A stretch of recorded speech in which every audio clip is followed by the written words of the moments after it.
Paris Agreement and the will that was shown at that time of countries to keep global temperatures below 1.5, and the reference, of course, is the pre-industrial temperature.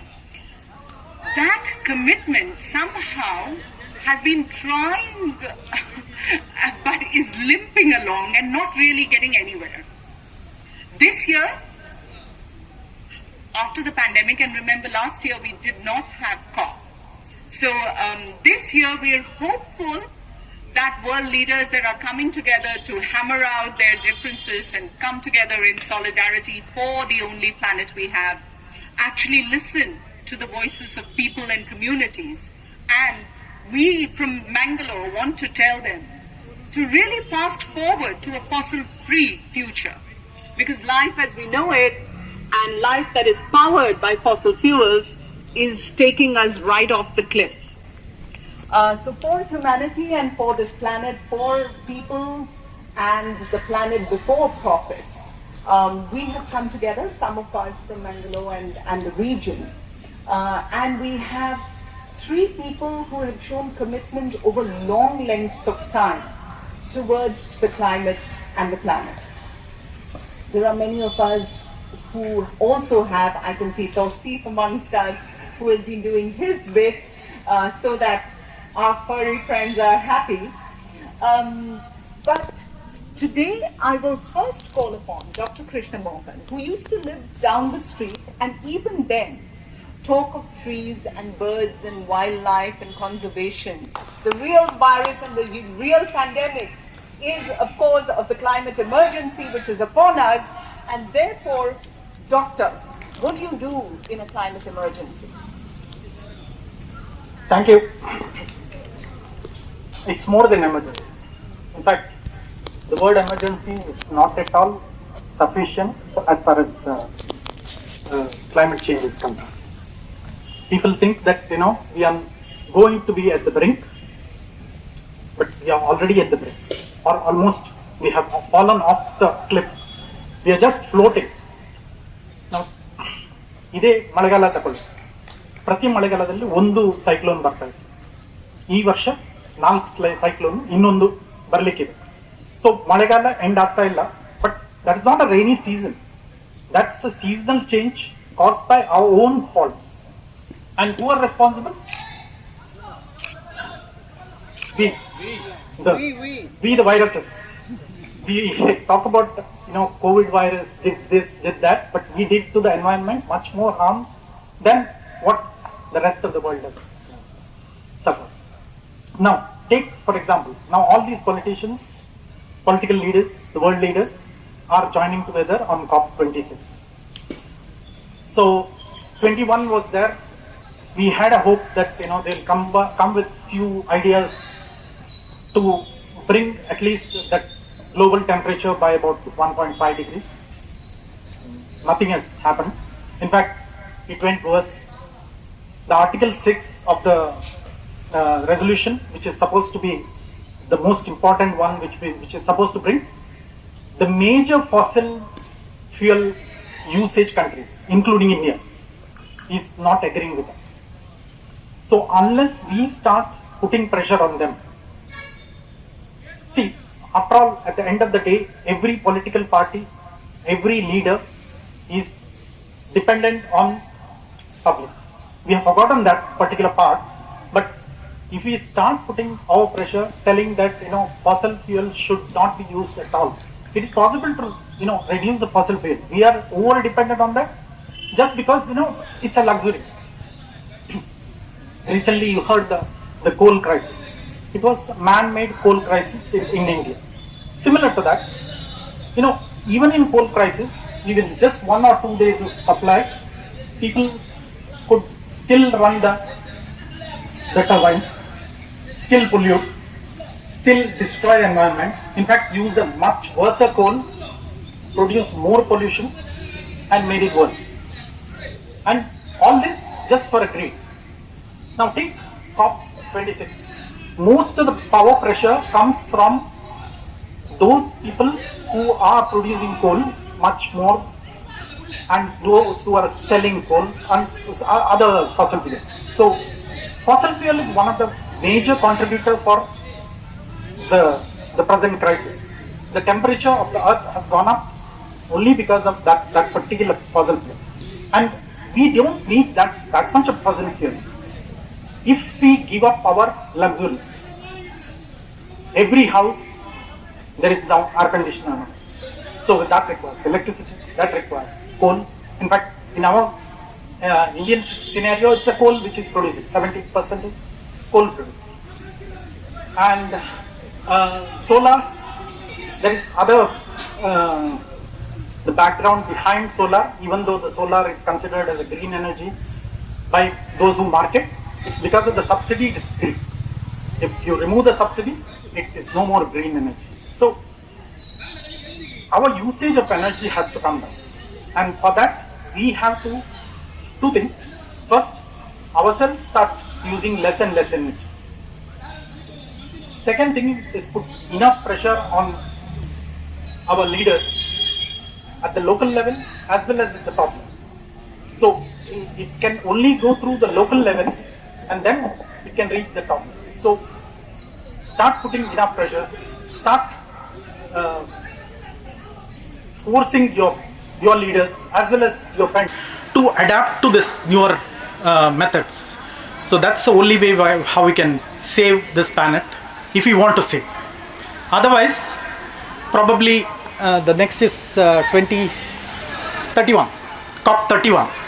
COP31 won't exist. That's all. Simple. In fact, the whole idea of saving the planet is not to save a planet as such. It is save yourself, because that's the only species which is going to be saved if you want to save the planet. If you allow it to die, like how it went through different epochs of Earth history, what will happen is the humans will die. Other species which are resilient, they will live, they will flourish, and they will take over the Earth. And one thing they would have learnt, there was a species long time back called humans who were so bad they destroyed the Earth. I think that was a chilling reminder of the impact that we are having on the planet and on our immediate and larger environment. Whether we are worth saving is another question. That's something that is highly debatable. But if we want ourselves to continue and perpetuate, we have a commitment to those after us. We found the planet in a certain condition. We should at least give it to the next generation in the same condition, not far worse. And fossil fuels is actually pushing us down a very, very slippery slope. We don't want to go southwards like that. Somebody who for the last 32 years has given his personal time, his personal effort, and substantial amount of his personal fortune is Mr. Balakrishna Shetty. Mr. Shetty has since 1989 been fighting at every fora. Not just locally at Padubidri, the coal-fired plant proposals that were coming in fast and furious, but at the local courts, at the high courts, at the Supreme Court, at the National Green Tribunal, at the Central Electricity Regulatory Commission, at every fora, at the Ministry of Environment, at the Department of Ecology and Environment here, at every fora, Mr. Shetty has been consistently that ecological warrior who's saying, don't mess with Padubidri. Yes, a hand to Mr. Shetty. When he first started fighting, he was fitter, he was dark-haired and a handsome lad, and today he is as handsome, but finally retired. He's finally back from Dubai, and I've seen these hilarious statements made in various courts by people saying, why is this businessman in Dubai fighting a plant in Udupi? He has been consistently fighting and putting all his money and effort into it. because he cares about this region that he hails from. Because he made a commitment to his mother that he would not allow this to happen.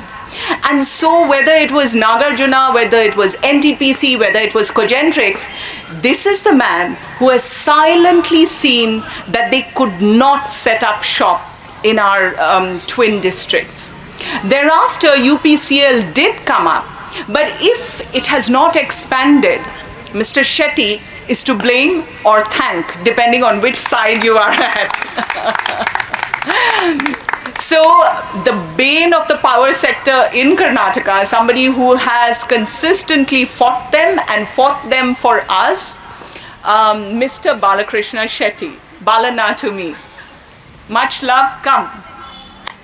Mr. Shetty will tell us about this fight to see that coal doesn't come to our areas, and he's had people who wanted to set up the plants go try and convince him even in Dubai, but wherever it is, he's been consistent and stubborn. Thank you for being that. Thank you. When I was just 5 or 6 years old and just have started going to the elementary school, I used to hear my grandmother telling, if somebody comes home saying, oh, amma jara barpuno. Oh, enkel uggelda onji glass onji lota neer paramaga saukya pavanta jeppu. That was the way our environment was, our ecology, the water quality was. And today, you come to our area, you will see the streams running red. Wells are not, well water is not consumable. And so many areas there is no water. Now I cannot understand the very basic of putting up a thermal plant here, coal-based thermal plant here. We don't have coal. The coal has to come here. We have to generate the power and then the power to somebody else, somewhere else, several hundred kilometers away. There is no logic, there is no competitiveness, there is no economy, nothing. But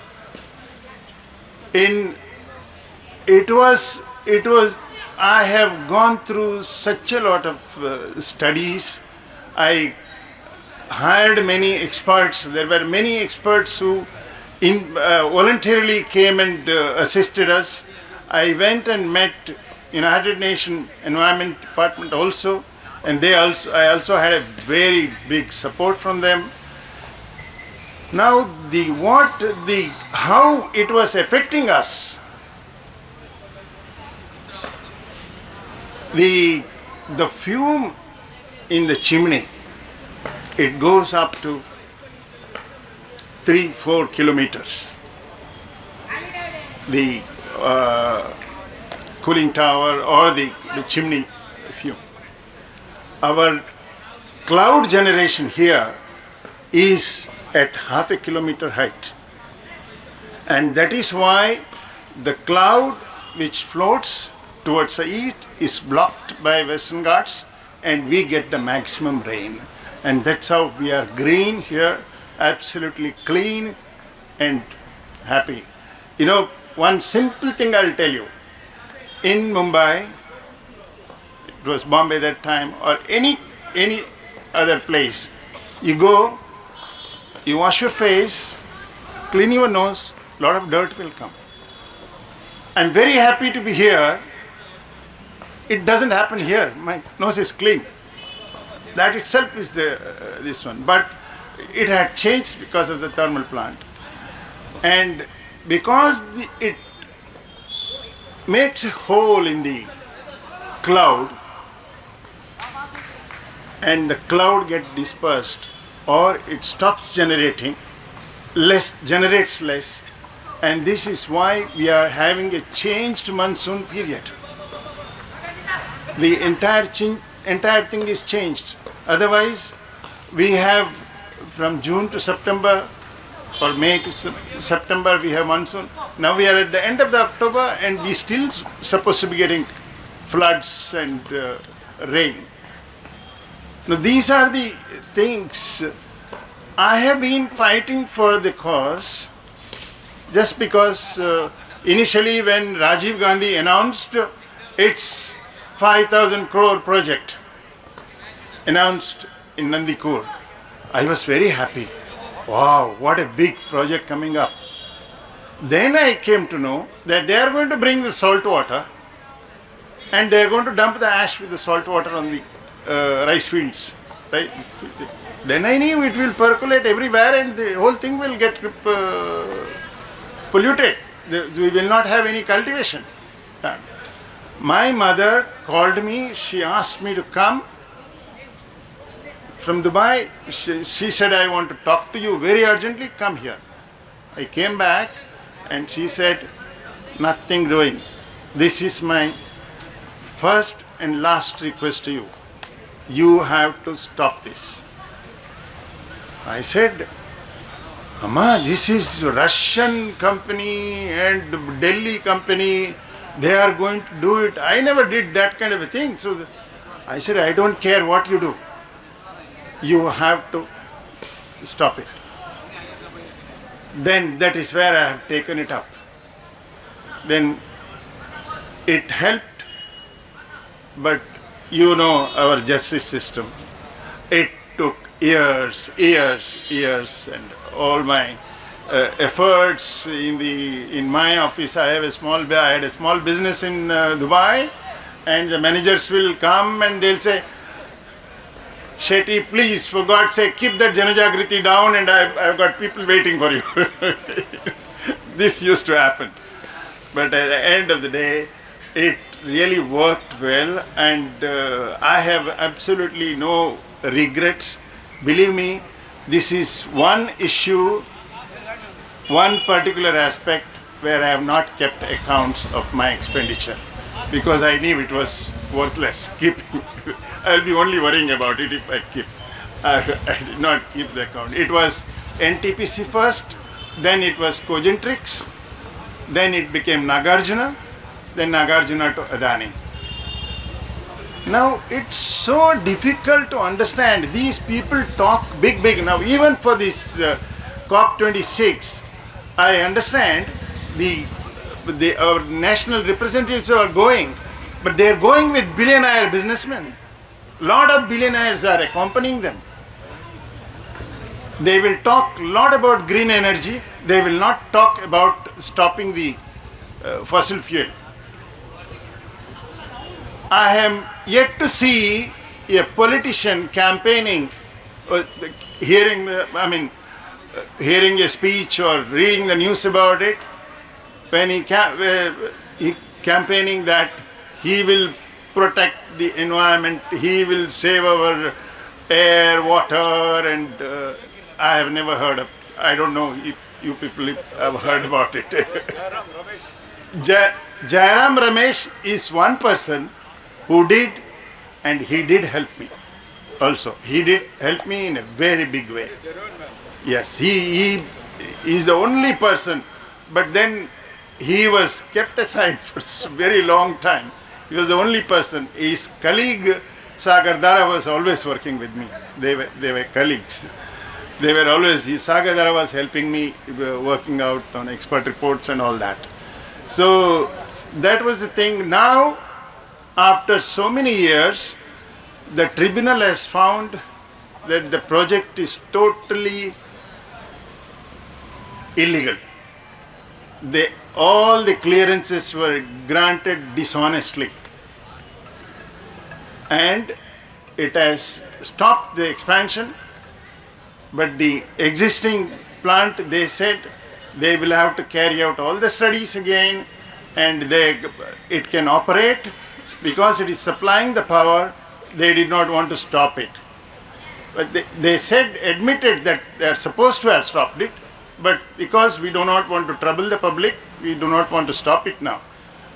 But it so happens that Karnataka now is surplus power state. We have huge renewable energy. Tumkur, Hassan, and even in Mangalore and so many other places. Very big potential. It's still under allotted, potential is allotted for development. So we will not need the power. What I came to know is the government has stopped purchasing. They don't have a valid PPA power purchase agreement also, and they have stopped purchasing the power from the plant, and it is shut down. It's not working now for the last 2-3 months, ever since I received the court order. Yes, now the another important aspect is we have said, look, lot of crop loss, big crop loss, health loss, and environmental loss, it has to be restored and all that. So the tribunal appointed a committee, expert committee, headed by CPCB, Central Pollution Control Board. Knowing the government officials, they are supposed to head it, they brought up, submitted a report of 4.9 crores compensation for 10-kilometer radius, the people who suffered for 10-kilometer radius. We protested it. I said, nothing doing. I used the Central Pollution Control Board's own formula and worked out 178 crores should be the penalty distributed to the people, not paid to the government and government keeps it. It should be distributed to the people. So the tribunal agreed with us. They reconstituted the committee. Now the reconstituted committee has come up because of when they came for assessment, there was lockdown and so many things. They could not do all the areas. Only the health expenditure incurred from government hospitals came to 70 crores. That 70 crores submission they have made, and they said crop losses, agricultural department doesn't have, we need to have an independent study. And the private hospital, we need to have independent, so many other things, they said they have to have independent study. So we are asking for the independent study to get to the correct amount of compensation. And the very important thing, what I am saying here is, the criminals are the politicians, in my opinion. Not all, but most of them. Because of the, if they are, when they are promoting industry, if they do not take care of the rights of the people to live, then they are criminals, in my opinion. But there are very few of them, like Jairam Ramesh and probably one or two others. There was one environment minister in the Mr. Modi government also. In the beginning, the first environment minister, he was very good. He was also in Narmada movement, but he died. He died in a very short period. Now, nobody knows what's happening. So there is very, very, very important thing we have to do. We have to protest. We have to stop the fossil fuel consumption. When we have all the resources in renewable energy, there was a survey in the entire Asia. India has the highest potential for renewable energy. That is because the sunlight, it's not too low, it's not too high. It's not too much, it's not too less. It's just enough to generate sufficient amount of solar energy. That is there, and there is wind energy is there. So that is what I think we have to chase the government, chase our representatives, and follow it up. Not fossil fuel again. Thank you. Good evening, everyone. Well, my name is Jeet and I hate humans. Well, why I hate humans? Yeah. because because because we are the most insane species on earth. Do you agree with me or not? Yes. Yes, we are the most insane species on earth. And why? And why? We have done such nonsense. I'm ashamed myself. We have done such nonsense, and we are still talking about all these big conferences where they talk nonsense in the morning and get drunk in the evening. And I organize cocktail parties for them also. Yeah. I've seen a lot of conferences like this. It can be related to environment, it can be related to doctors, it can be, any conferences. They talk most of the time nonsense. We are 1 in 8.7 million species, and we think we rule the earth. What I feel is we have very less time, or as sir said, we are already into that free fall. I don't know when it's going to end, but it's going to be very soon. Well, my journey into this planting all started in 2004 when the greenery around my house was disappearing, and my love for birds, I couldn't see them suffering. They were destroying hundreds of homes, and this one species was building a big home for himself. Well, that was his land and he was building a house, but it hurt me a lot, and that's when I started planting. All right. So, my target was to plant before I die at least 1 lakh and at least 50 units of blood. I have crossed that a couple of years back. It doesn't mean I'm ready to die. Now I have to change my target. So my humble request, let's be in action. They say action speaks louder than words. It's a small crowd, but I feel a very powerful crowd. We can do it. We have to do it. What do you say? Yes? Yes. We have to. Yes. All right. One more humble request, the waste. That is one thing where I am also working on. At this day, I have been successful enough in converting 25 TPD, that is 25 tons per day, into compost.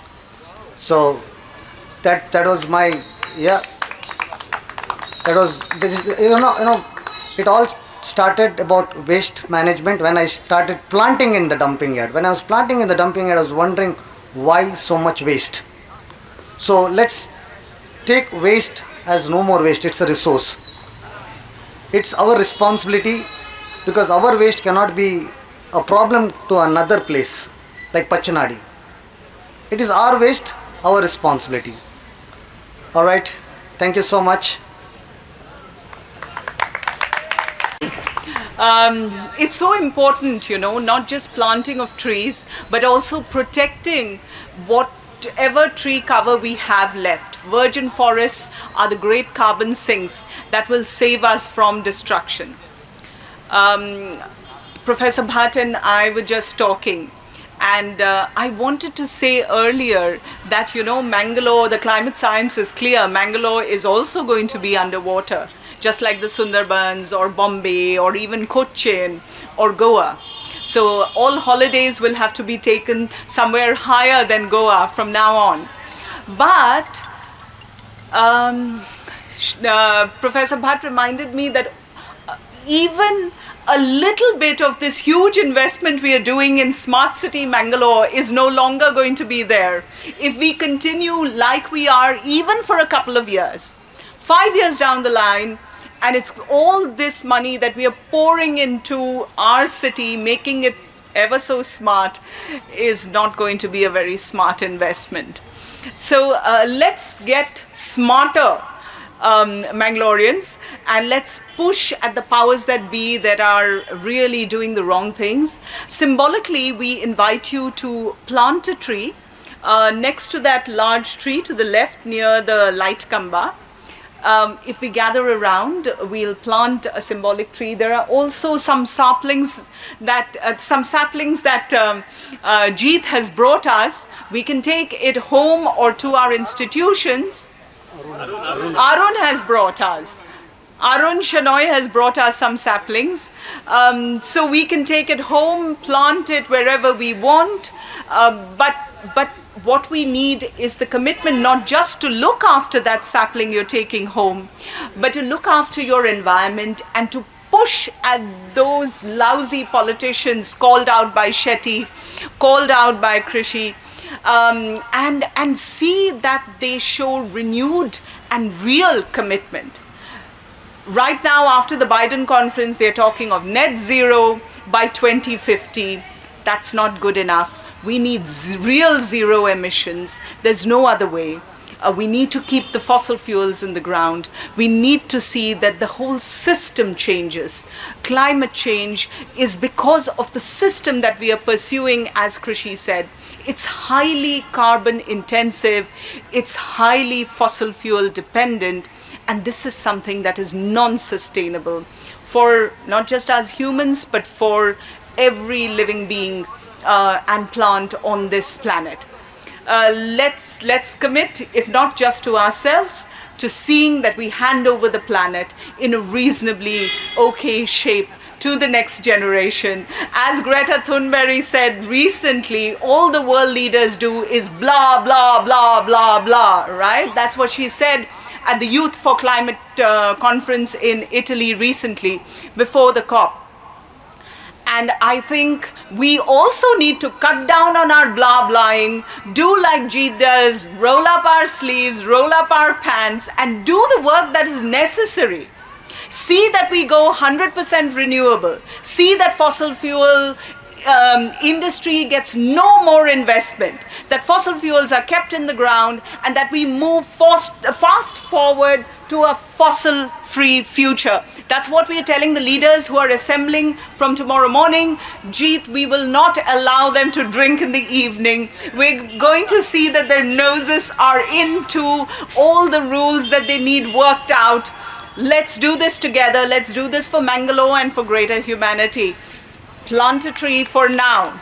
Thank you for being here, and please spread the word to other Mangaloreans. We are so smart that we think we know it all and we don't need to do anything, and we continue with our comfortable lives. Believe me, it's going to be damn uncomfortable in a few years. Already farmers are battling climate, it can't be called change. They're battling the climate crisis. And therefore we need to see that our food, our waters, our air needs to be clear. People and communities who've been impacted need to be compensated, need to be supported. Loss and damage is all around us. Let's adapt, but into a fossil-free future. Thank you. Thank you from the Green Mangalore and from Citizens Forum for Mangalore Development. Thank you. Let's hear it for each of us who've made it here at such short notice. Thank you.